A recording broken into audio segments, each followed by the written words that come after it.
fifth and final match of the day for Hearthstone Grandmasters in the European region. And that's admirable. I'm joined by Gallon, who's been giving us some insight into what players are thinking and talking about the games in general. Gallon, we've had 4 pretty solid matches today. You know, there's just been a lot of decisions back and forth. I think skill has mattered quite a bit so far today. I'm excited to see what's happening between Bunnyhoppor and BoarControl. That's our match that's coming up right now. Bunnyhoppor versus BoarControl, and very thematically to the situation here, Bunnyhoppor is using the Pogo-Hopper Rogue deck, which is the new hot fire this week since Rise of the Mechs. Gallon, talk to me about this deck. I wonder if he brought it because it's very good, or he just wanted to be in the game of Hearthstone. He wanted his titular card to be on the field. Honestly, from what we've seen, it's also very good. Yeah, I mean, Casey won his match pretty decisively with this deck. He took it by a 2-1 score, but the games he won, they looked pretty one-sided. They were over almost before it began. I mean, if you look at Bunnyhopper's primary deck, it looks very similar to what we saw with Casey's before. His secondary, however, has 2 Vanishes in it, so he's come prepared for the Mage as well. He has the same tertiary deck for Warrior. He's got Toggle Scheme, just stuff to put in your deck to beat Warrior. Yeah, I mean, like, there's not much to say. We have already seen this deck. It's quite good. Shuffle some Pogos in, kill your opponent. And BoarControl's deck, it looks very similar to what he brought last week, which I totally agree with in this spot. I think the Raiding Party version, for me personally, is the stronger one. He's doing it again. There's a couple things I want to talk about. I was talking with Casey and Bunnyhoppor about this. They think that Raiding Party is even worse of a matchup, or it's even better of a matchup for Pogo Rogue than what we saw with Hunter Ace versus Casey. And man, do I just not like BoarControl's tertiary deck. I was talking about this with him before the match, and he said, yeah, I cut 1 card for the Rogue matchup. I think a Life Drinker is better than the Sap. He's right. I think Life Drinker is better than the Sap in the matchup. I think there's 4 other cards he could have found that were good in the Rogue matchup. I think Specialist is a format that lets you play unconservatively. This is something we haven't seen in Hearthstone ever before in a format where in Conquest, in Last Hero Standing, you had to play with every single one of your decks, right? Which means that if you took a risk, you would get heavily punished for it, you know? In Conquest, the weakest link was what people targeted. If you had a bad deck, it would lose. With Specialists, you're afforded the chance to not play conservatively. You know, if you think there's a matchup that you want to hit, just put 4 more cards in there, man. There has to be 4 more cards. Acidic Swampoos to go Waggle Pick. Just off the top of my head, you know? You just BoarControl, I'm talking to you, man. You just want to hit the side deck harder. You want it to be more targeted at what you want to target. Exactly. That's an interesting point. I mean, you don't have to play it. You'd like to. What other matchups is Life Drinker good in where a Sap would be? Well, that's what I mean. It's just, if you're thinking about that, why don't you use your primary?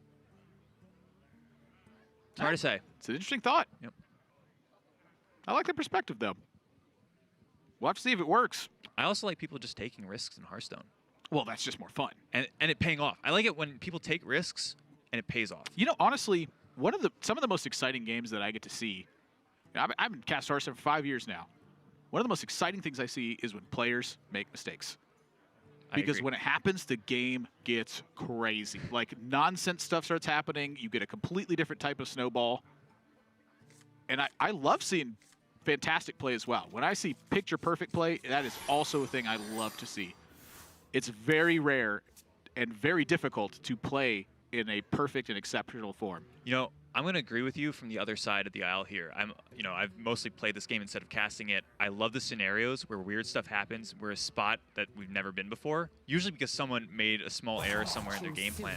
And those are just critical for being good at Hearthstone. For being the best in Hearthstone, you have to understand what you're doing, even if you've never seen this game state before. You're going to make mistakes. Yep. You cannot avoid it. You just have to learn to accept that, and then when it happens, quickly pick it back up. You know, learn from that mistake, move on, and play well. Amen, brother. Both players kind of have a do-nothing hand for a bit. I mean, Bunnyhoppor actually has the tempo hand in this matchup right now. I think that's usually going to be the case, right? I mean, Pogo-Hopper Rogue wants to start playing stuff early. Yeah, but all their stuff that they play early is just small. I think it's specifically Snip Snap that is big. That is like the tempo play that they have in the deck. Yeah. One of the things I'm looking at is from Bunnyhopper's side. This is a rogue deck I feel like that operates pretty darn well without coin. Because one of your big plays that you have to threaten with is turn 1 Pogo-Hopper. I can agree with that. It sounds really weird, but something I'm thinking about is whether or not you Shadow Step it or whether you Lab Recruiter it to shuffle more into your deck. That begins a train of threats at some point. And I think that's actually a very important measure of why this deck can be good versus Rogue, is that when you don't have coin, you have a strong game plan. Absolutely. Another thing to mention is coin is still good, not because your deck enjoys it, or not because your deck uses it well, it's because your opponent uses it well. So denying them that opportunity is always important. BoarControl just picked up an Edwin. Yeah. If he goes Dagger Pass into Southsea Deckhand, Step, Coin, Edwin, that's a 10 attack, 10 health. You're dead, Edwin. Looking at Bunnyhoppor's deck, there's one copy of Sap. Is it in his hand? Because it's gotta be. I'm looking at Bunnyhoppor's deck, there's one copy of Sap. And yeah, it's in his hand. That's the good one. If Zalay was here, Zalay's a Grandmaster in the Americas region. He often streams whenever a good draw happens, he dings his bell. That's when it's apparently a good draw, though. For right now, Bunnyhoppor looks like he goes, oh, yeah. He has no idea how good of a draw that is right now. Well, I'll give a ding to Bunnyhoppor right now. Yeah, it's the preemptive ding. Yeah. I know what's going to happen this game. BoarControl does not, and he's going to be upset. I don't fault him for it. I think making Big Edwin when your opponent only has one Sap in your deck, that's just a good play. I will say that if there's one player I've seen come up with strong iterations that go against what you would typically think, it's BoarControl. I think BoarControl, in a term of, I mean, you're not going to pass this up. Look, when the Rogue Gods give you this hand, you take it. But if there's one player that I know can come up with iterations beyond what players see that are very strong and have a lot of thought put into them, it's BoarControl. I think that he often finds himself in some of the toughest spots you can imagine because he's willing to take risks with those iterations. And I think in this spot, while his hand is pretty face up and straightforward, and he's going to get hit by this, that overall, Boar is one of the players that I'm most excited to see draw these slightly below average hands or even these slightly above average hands because he will find picture perfect things to do with them. You know, the first time I ever witnessed BoarControl play was at Copa America, where he got second to Muzzy. I had never heard of the guy before. And I kind of have a mental list in my head of people that I think are heavily underrated, of just people that I think are way better than the amount of recognition they get is. I think after Copa America, Boar was at the top of the list. I'd seen one tournament. No one really knew who he was. He ended up blowing up, winning Seat Story Cup. He got, was he 2-star master? I believe he was 2-star master. 2-star, I believe. Yeah. He is very good at the game. He's been very good at the game for a long time. That's one of the things about the European region. It seems like all of the players are just spectacular. The reaction that Boar has to this when he's sapping, it's like... That was not spectacular. It's very opposite of what you want to happen. Yeah. And so now, because he moves in on the Edwin plan, that does hurt his overall game plan here with the raiding party. This game is just a story of one-ofs benefiting Bunnyhoppor. He has one Snip Snap, one Sap, one Zilliax. They're all going to line up absolutely perfectly. You know, BoarControl is not a player that plays around one-ofs because that's just not a good game plan. Most of the time, if you're going to get punished by a one-of versus getting punished by a two-of, you want to get punished by the one-of. Bunnyhoppor has the one-ofs.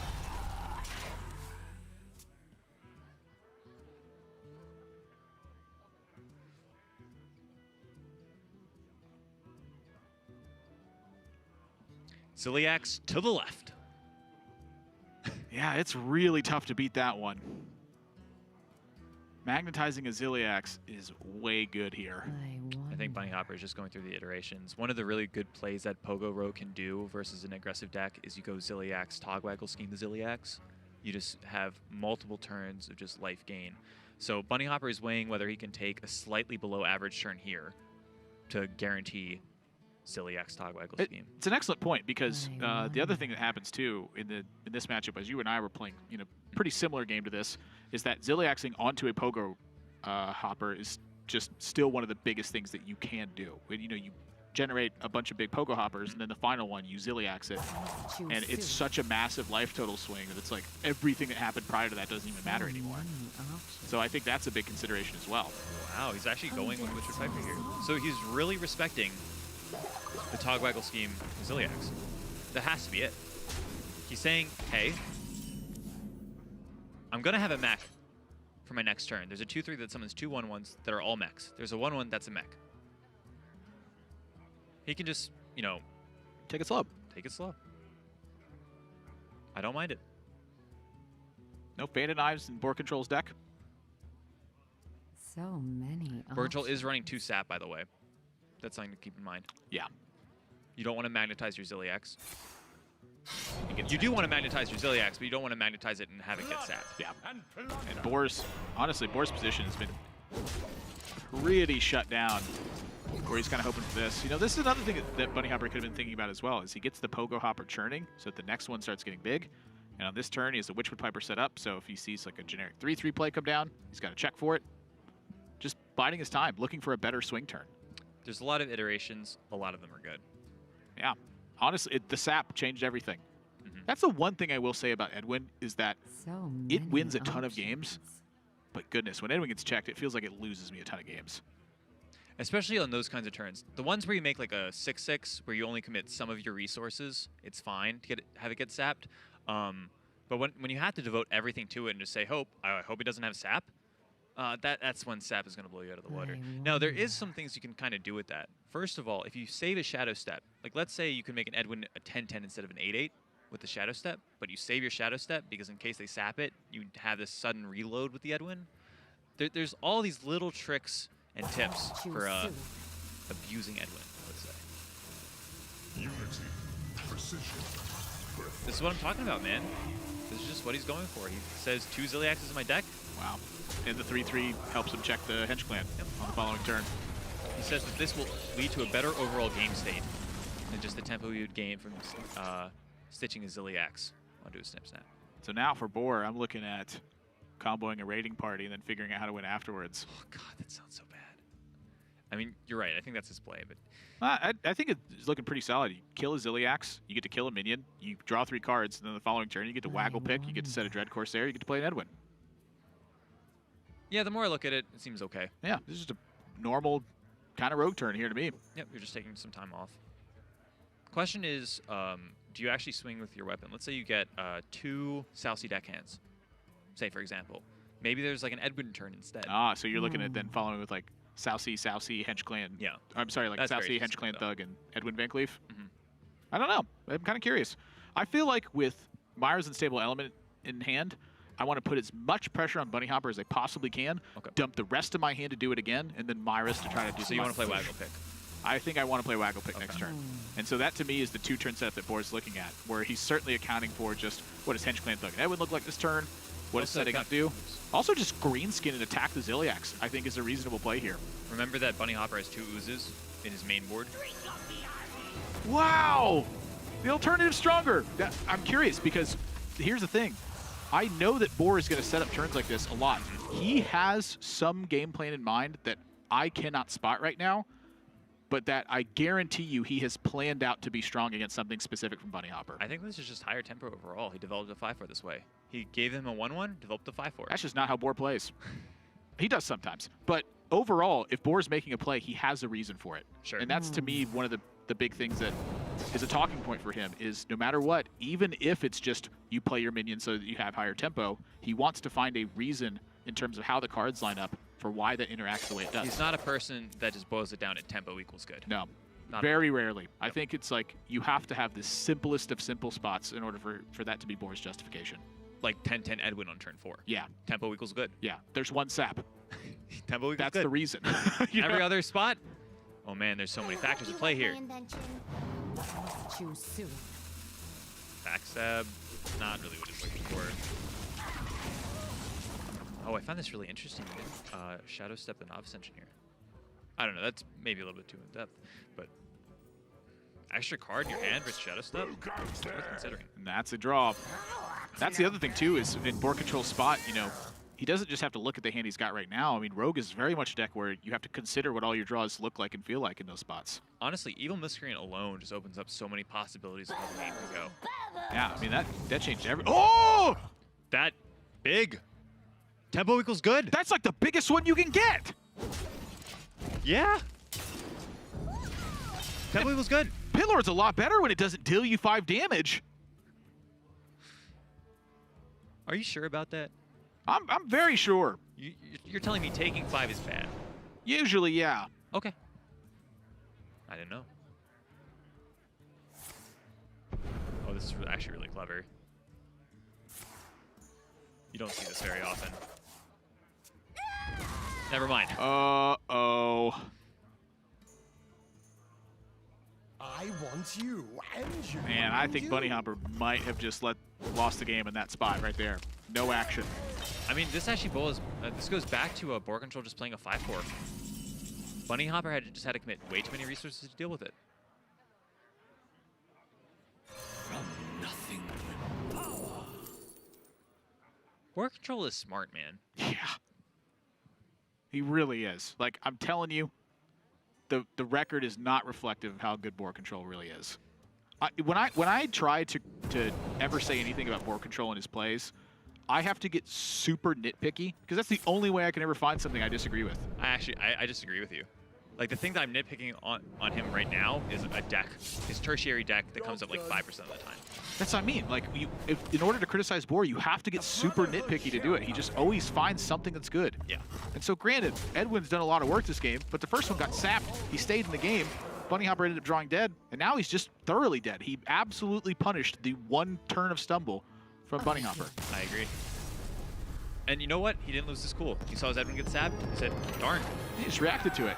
Let's keep the game going. I'd be upset too. I lost a 10-10 for 2 mana. Yeah. Woo! I'm telling you, man, the raiding party deck's the truth. That's where Rogue wants to be. That's where Rogue finds its final form, is when it just hits you in the face a lot. I think that it's still just a bit too slow. I don't know. We saw it win that game, but it wasn't because of raiding party that we won. It was the minion pressure. Correct. You know, I think that raiding party just wasn't as important as minions that game. I think it's one of the reasons why Pogo Rogue is actually so impressive. It's all minions. Let's say that he did not have the Edwin in that game, though. Okay. Let's replace Edwin with Life Drinker. Let's just say it's that. Raiding party then in that hand means everything. You know, I'm still not sure about that. All that would have happened was Bunnyhoppor just wouldn't have sapped. I don't think the Edwin actually... Okay, it mattered a lot, but it also didn't really matter that game. You know what I mean? He would have had a sap for a 5-4. Well, I agree with that. But what I'm taking a look at is the difference in how the game plan just pans out in general. I think if BoarControl's on raiding party there, he's still favored in that spot. Absolutely. I think he runs into a waggle pick with yeah, Red Corsairs. No, absolutely. I think based on the hand that we saw, he was going to win that game. Well, that tells me that raiding party's good. There you go. It's not too slow then. All right. That contradicts your point then. And now you're agreeing with it. I don't know about that. I'm just saying all right. All right. Both players stand on their primary deck, which tells me that BoarControl had no intention of using the tertiary deck. Yeah. That's he said it's specifically for Rogue. What I said yesterday when you were talking to me about this and you asked him what it was for and you just said Rogue, I was like, to me, this is BoarControl's personal protest to how this format works. Yes. He's like, I don't need this. Here you go, a Life Drinker. Maybe he just read his opponent so hard he knew exactly what decks he needed. Maybe he saw Sap on the Edwin there and went, wow, that is really good. I'll keep 2 Saps. There we go. Edwin good. Killing it better. What is the tertiary? It's basically just non-existent. You know, he literally did worse than Pavel. This is further than the Pavel. Pavel put in double Vexcrow. And this is worse than that. The Pavel is like you swap out 2 cards. You're like, the deck's good enough. We now have the BoarControl. You just don't swap out at all. Bunnyhoppor drawing Edwin Van Cleef. Preparation. That is a good combo. I think Barista Lynchen is also quite a good card in this matchup. Go on. I think that Barista with Pogohoppor in particular is very powerful.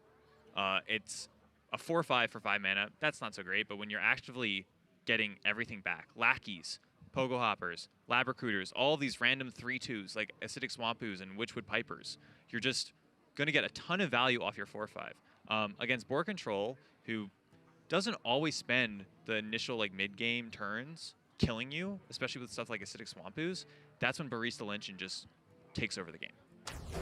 Not a keep in the hand, but a card you want in the deck. Yeah, absolutely. I agree with that. BoarControl pitches away the Myras. Doesn't surprise me.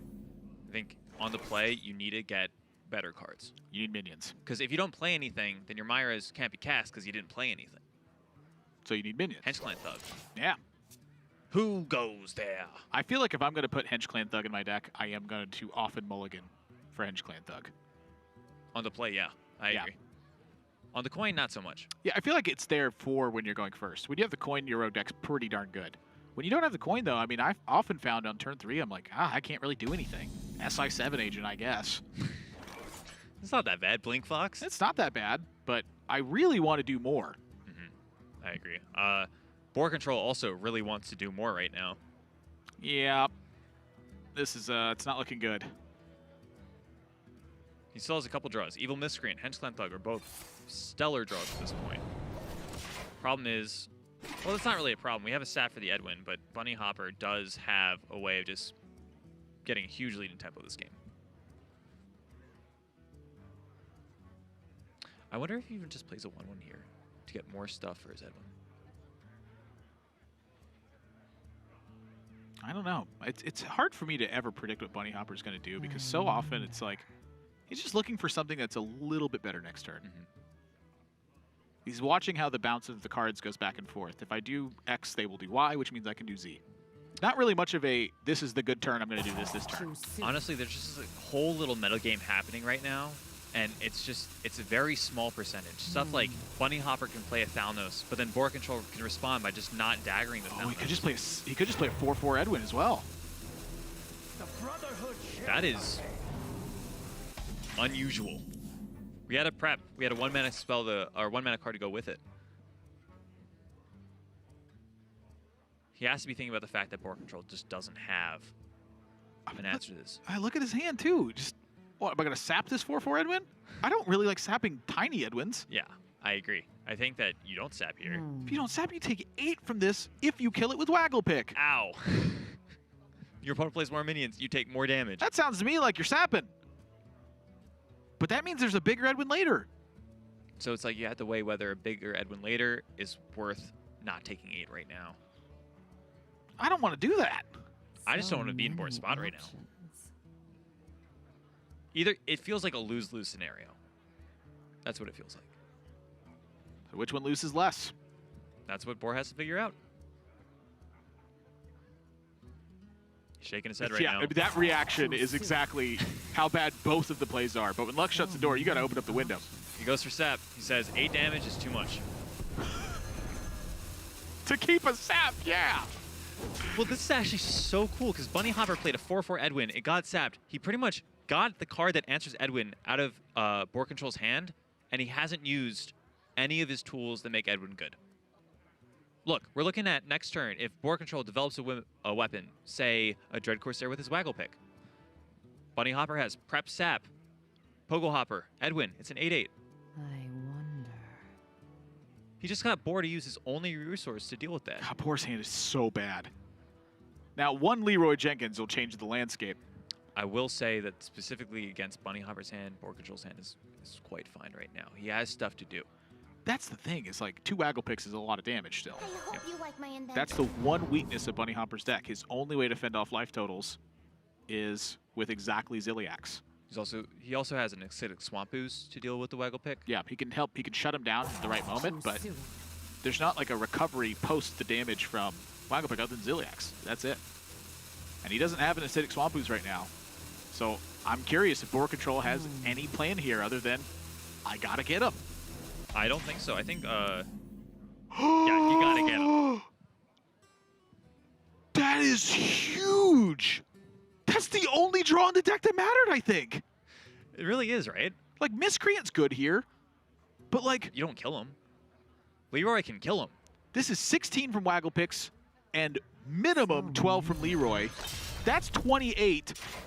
Bunnyhopper's at 29. He's in trouble. BoarControl's looking at like a single preparation of Vis for lethal here. He's got to go in. Absolutely. And I think he will. I mean, a Prep and a Shiv and a Pogo Hopper and an Edwin. Yeah, sounds pretty good. Maybe get a Shadow Step as well. Shadow Step your Novice, get another Shadow Step. We're looking at a 2-turn lethal. It's just a race at this point. Yeah. Who do you have your money on if you're betting? Bunnyhoppor, he's got an Edwin. I'm betting on Bunnyhoppor too. You're saying an 8/8 is big. I also want to see a third totally game agree. where neither player has Edwin. Why is that, Edwin? I mean, Bunnyhoppor probably spots it. Prep Shiv, Pogo, Edwin Van Cleef. Prep Shiv first. If you get a novice engineer, or not a novice engineer, a Shadow Step, you have 2 options to Shadow Step. You could Shadow Step your Pogo or your novice. Prep Shiv first, yeah. Second Bunnyhoppor. The Brotherhood shall prevail. What that means is Bunnyhoppor has a game plan for the rest of the game. You play Leroy, you attack face, you hit with the waggle pick. Bunnyhoppor goes to 15. Leroy's back in your hand. You have Leroy and a Shadow Step next turn. If you draw an Eviscerate, that's lethal. And Bunnyhoppor only has 20 damage over the next 2 turns. When he adds in a Pogo Hopper here, it's going to be 23-24 over 2 turns. No, my money's now on Boar. Boar needs to draw an Eviscerate. Or he needs Bunnyhoppor to not draw 4 damage. There you go. Or a Ziliax. Remember, Bunnyhoppor has a Myra's Unstable Element in hand right now. Also, he can play more minions this turn. Ah, excuse me. He's adding 2 more damage from the Whelps. I forgot about that. So if you're board control, do you backstab? Says no. Evil Miscreant. That's not going to get it done. You're going to be out of board space. You can still play a Lackey. You play Pogo Hopper, Evil Miscreant. You're still setting up lethal over 2 turns. You play any Lackey you get with it, you're setting up lethal. I think you set up lethal through a backstab. Let me double check. And honestly, that's what Boar was thinking about too, was the not backstabbing. He's like, maybe I backstab a crucial minion, like a 3-2, and buy myself an extra turn. That's why he didn't backstab this turn. Board space for Bunnyhoppor means less plays, means better counterplay for board control. I mean, Bunnyhoppor just needs to figure out if he can set up a 2-turn here. If he can set up a 2-turn, he's safe through everything except Eviscerate exactly off the top right now. A sap for board control buys some time as well. Gets rid of the 88 Edwin. That's true. That will keep him alive. Sap is probably an out for lethal for board control. Dagger up. More damage. I apologize. I thought that he had 1 more board space after this. Bunnyhoppor is just very smart. Board control. He's staring down 16 on the opposite side. A backstab will not save him from lethal damage here. And he doesn't find the out.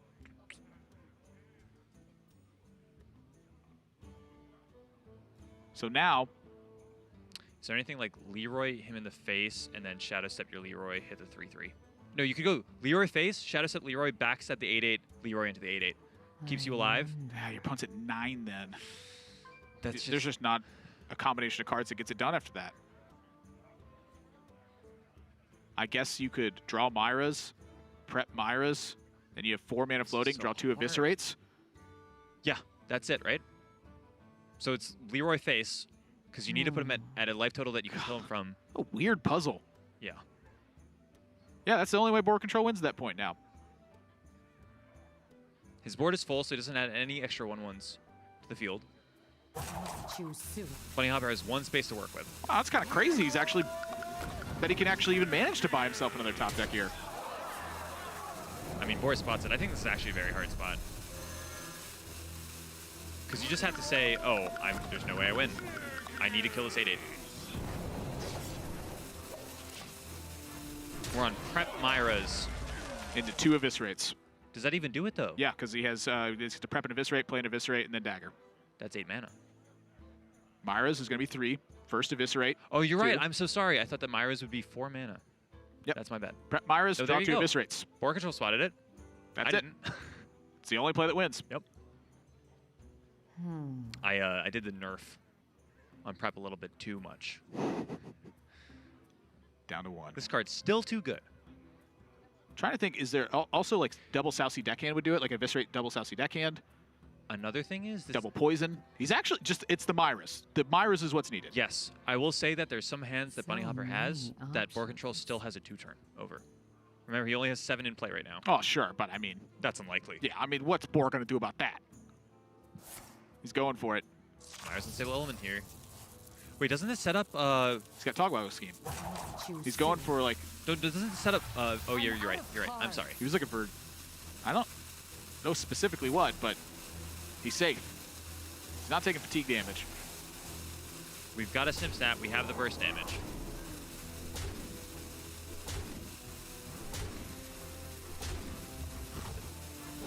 All right, so it comes down to Myra's. Needs to be drawn off the top. That is not it. We're going to 1-1.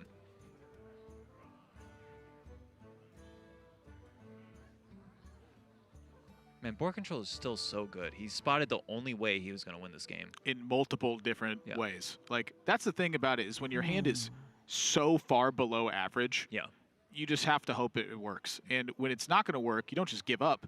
You look and you see. Because so many times when you have that much burst damage, there's usually a way that you could stay alive for like a turn. Yeah. And it costs you a lot, but that to me is the power of Myra's in a deck like this, is sometimes you can give that up and still have one of those draws that can get you there. Just wasn't there this time. BoarControl's looking at it. He says there's just no way to win this. Yep.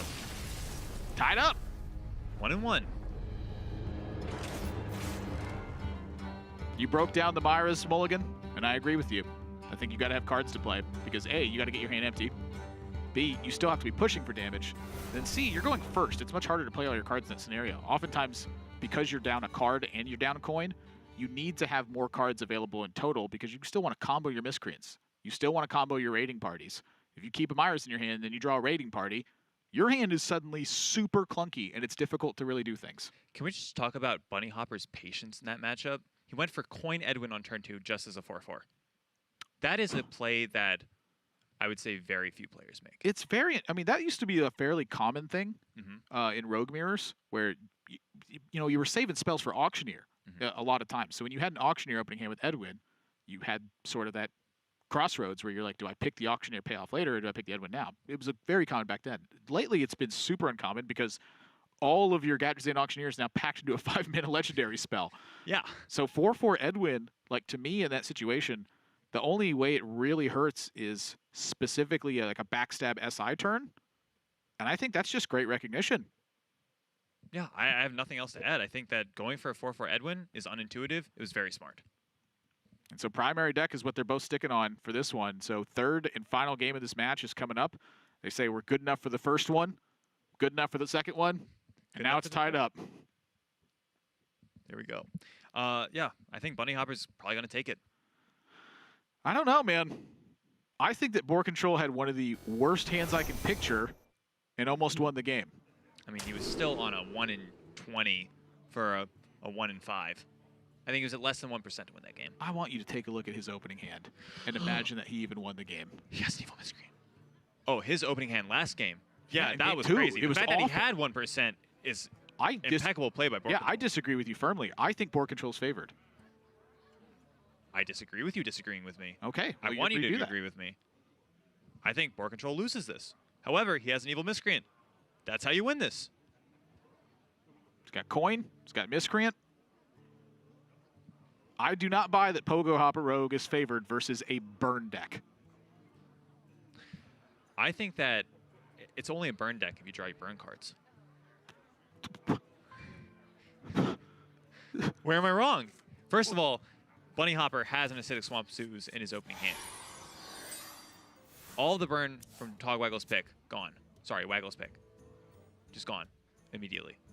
That means Raiding Party, the first Raiding Party, is kind of a dead card. I can't wait for you to be wrong so I can rub it in. Because this game sample size right here will determine once and for all who is favored in the matchup overall. Yes, we will not look at this matchup ever again. This is the definitive proof. Yeah. Let's go, Bunny. You have to look at games in isolation. Bunny's going to win this by a hair.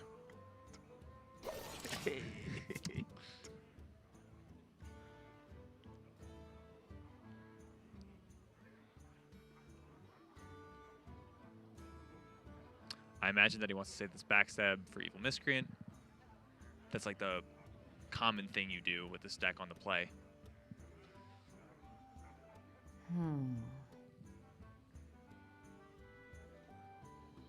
I kind of look at this hand and I'm wondering if like Thalnos backstab is ever saved or if you're daggering.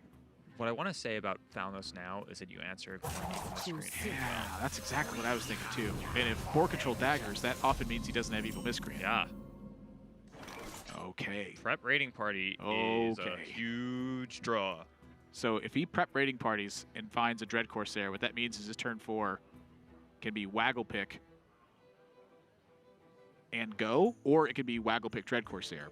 In the instance that you would hold it, would be to combo it with the Evil Miscreant afterwards. BoarControl is just so patient here.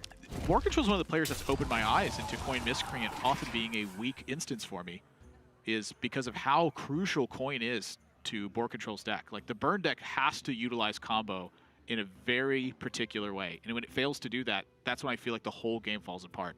So it doesn't surprise me, but with Boar's particular hand, it does a little bit. However, the Blood Mage represents exactly backstab answering your Miscreant.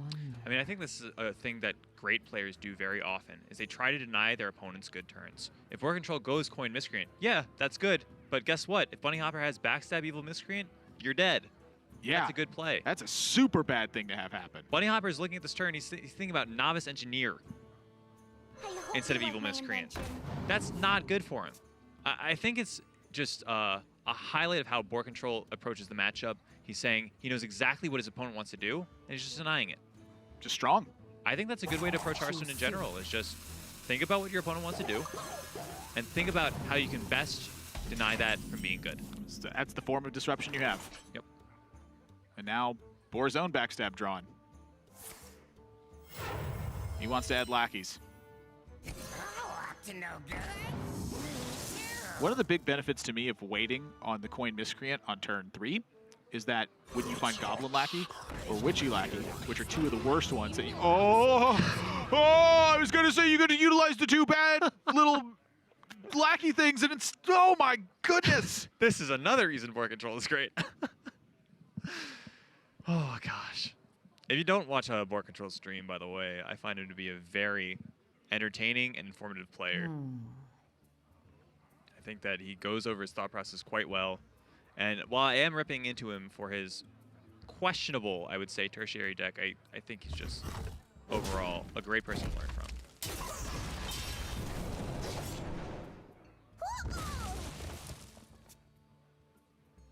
Bunnyhoppor's in major trouble after that. He may never get tempo back. You need a Kobold Lackey. You need to kill this 4/4, and you need to have a 1/4 in play. You need a Kobold Lackey. Yeah, there's just not another way he's getting this board back. Lackeys just change the matchup so much. This is another spot. This is what I'm talking about. If he gets a Bluegill Warrior off his Faceless Lackey, that might be just a better chance at winning. Is that better than just the Goblin Lackey and attack? I don't know. It's like a 2%, maybe even less. I mean, do you have You to also kill it have now? you also have the 2/1 that The Henge Rush. Clan Hogsteed.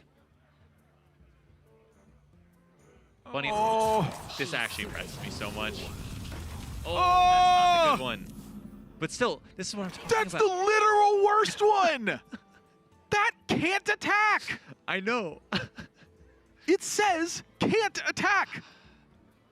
Look, can't! Try really quickly. You know, I just, again, this impresses me so much from Bunnyhoppor. You're putting yourself at a not 1%, you're putting yourself like 3% to win the game. And he thinks that's better than just killing the 4/2. You just have to be, you have to have nerves of steel to make that play. I mean, it didn't pay off, and I think BoarControl is running away with this game as we speak. But it was still a good spot. I'm curious if Board is killing this Miscreant or not. Oh my. Too soon. I just take Daring Escape here because it's fun.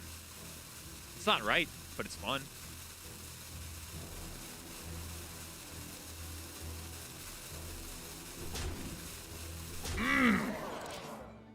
They didn't kill a 4/2, hit him in the face. Work. I mean, Yeah, the look from Bunnyhoppor not drawing exactly Fan of Knives into something to kill the 4/2 is, I think, quite appropriate here. what do you even do now? I don't see anything. I see you dying.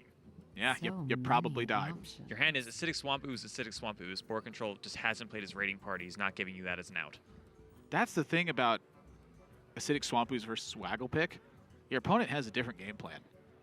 I don't buy it that Acidic Swamp Ooze is just the way to counter the Waggle pick in this matchup. I think it's necessary. I think you need to have it in there. But when they're able to execute a different game plan, I feel like this is going to work. You have it so they don't play Waggle pick. Yeah, that's But really why. If you have it, they don't play Waggle pick. So Ooze is kind of like, it's a card that you don't really want to draw. You want your opponent to be scared about it, but you don't really want to draw it. It's a defensive measure. Another evil miscreant. Another Ethereal Lackey.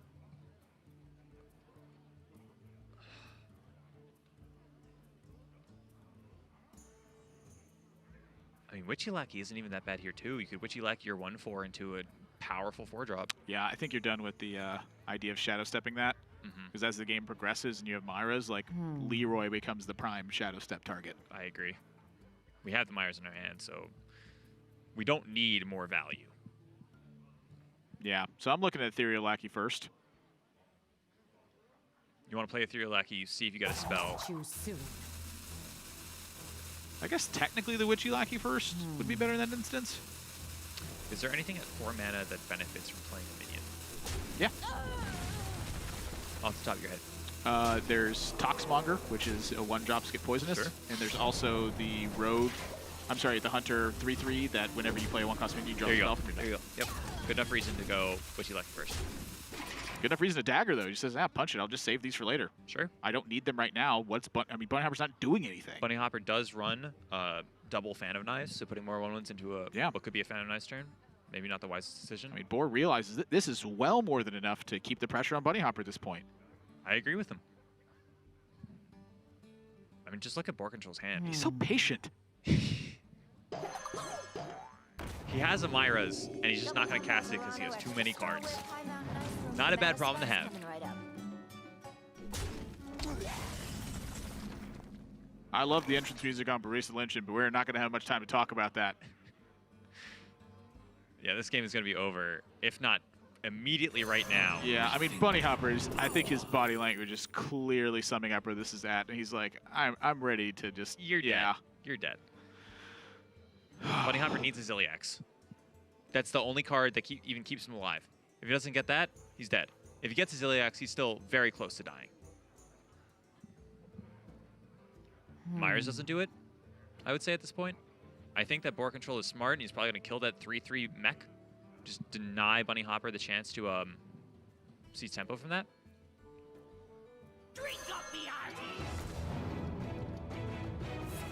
I think that's smart. Just keep using up the 1/1s. That Millhouse. How much damage? That's still like 12 damage. Just clocking away. I mean, just wait till he hits 10 mana. I just hits for 4. We're going into 7, and it's insane.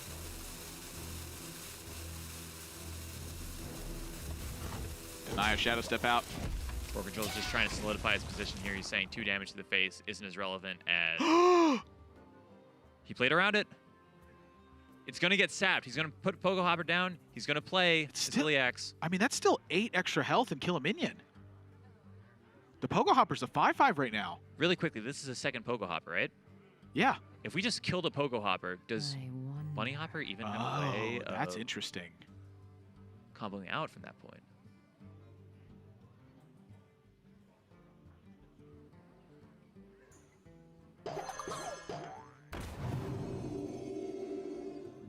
I don't know, but you don't have a play other than this. This is kind of like your last stand here. Max tempo, 4/5 into the 4/2. We gotta stay alive. I really wonder if just killing the Pogo is better. You leave Bunnyhoppor with a deck full of air. He's on second Evil Miscreant. That's it. Edwin doesn't do it, I would say at this point. You can sap the Edwin.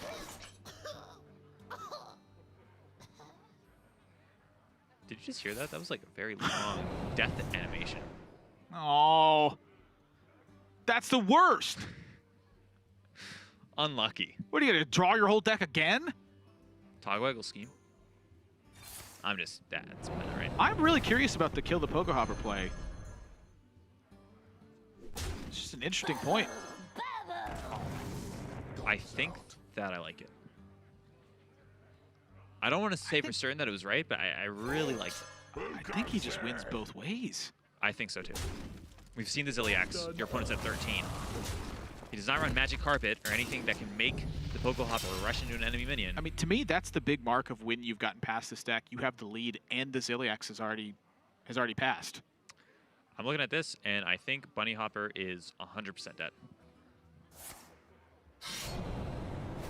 Yeah, he's super dead. He's going to try one more push. Live recruit to the BoarControl. Hope to God you draw. Hope you draw Myra's. That's the out. And you don't get a turn to draw Myra's. You don't. BoarControl. Just never uses the raiding parties. Doesn't have to. Just kept board, kept attacking the whole time. And BoarControl takes it 2-1 in a big set. We've had a lot of important matches won by players today when their backs are against the wall. RDU pulled it to 3 and 4. BoarControl here pulls it to 3 and 4. Swids moves up to 3 and 4. Casey picking up the win versus Hunter Ace after he had such a fantastic start and such a big turnaround from there. And then Orange picked up the win versus Seiko, who was undefeated. Almost everyone who was on the chopping block today picked their match. That's really good. It means the people are pulling up the clutch factor. They're saying, you know, I need to pull it together. I need to win my matches. And indeed, that's exactly what happened here with BoarControl. Very important one in front of him, and he managed to take it down. It sounds like we have an interview. BoarControl, can you hear us? I can hear you. A big win today, sitting at the 2-4 record, now moving up to 3 and 4 against Bunnyhoppor in this one. Talk to me first and foremost about your tertiary deck.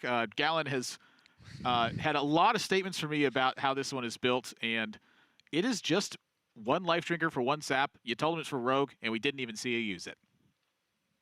Well, BoarControl Rogue isn't really Rogue. I had that one deck is basically for the Sea Giant matchup. In case Sea Giant was brought, I would just switch that out. That's the best switch I want against the Sea Giant Rogue, which is what it could be popular this week.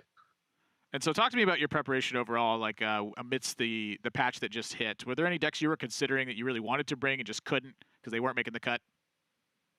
Yeah, so based on what my opponents are playing, Silvername is my other opponent this week. He's quite a hard one to read. He brought Mech Hunter twice, which I wouldn't even consider being a viable deck for the tournament. So after someone brings that twice, I mean, maybe they bring it again. I want to just make sure I bring a good deck that can beat up on aggressive strategies. So that means that the Rogue works off of that. I was thinking of bringing a deck like OTK Paladin, but recently, if you look at people's side decks, there are some crazy side decks this week. There's double spell with Jeweler. Like everyone's teching for the matchup and trying to beat you up with a side deck. So I thought it was too risky to bring a deck like OTK Paladin. Rogue, I was still thinking people wouldn't bring Weapon Hate. We saw Bunny had oozes in all those games, right? But if they didn't have the ooze, it's still a good pick. But looking back, I can't expect Pogo Rogue, but he did bring it, and I think I won an unfavorable there. The matchup is unfavored? I think it's slightly bad for me. Yeah, I played a lot of games in testing, as did Casey and Bunny.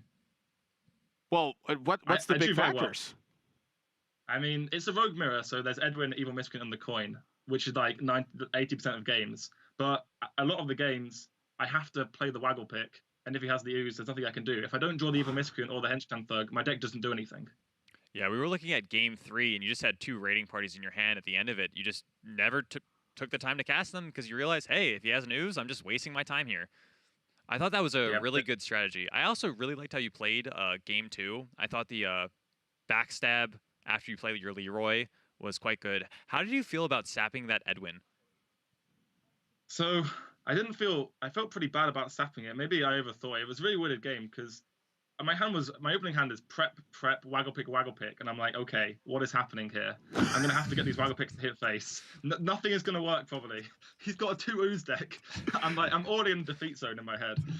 So I dagger up and I don't swing because my plan is to bait him into oozing it because he thinks I have Henchman Thug because I kept 1 card. It's quite important to keep 1 just for the bluff factor of your keep can be a range of cards, right?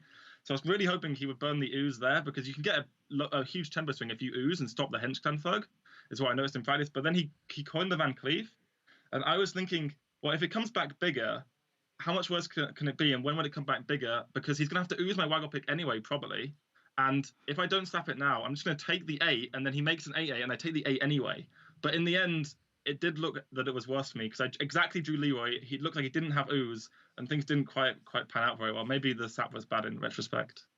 I think the sap was quite good in retrospect, considering they damage. My question is just, how do you figure all this stuff out? Like, you just said so much stuff about the first 2 to 3 things that you do in a game, and it leads to a ripple effect of just so many different iterations that are going on.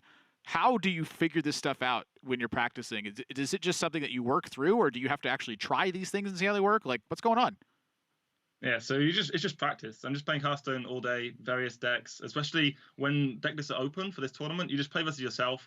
Think, what would he do from this perspective? What's his best play?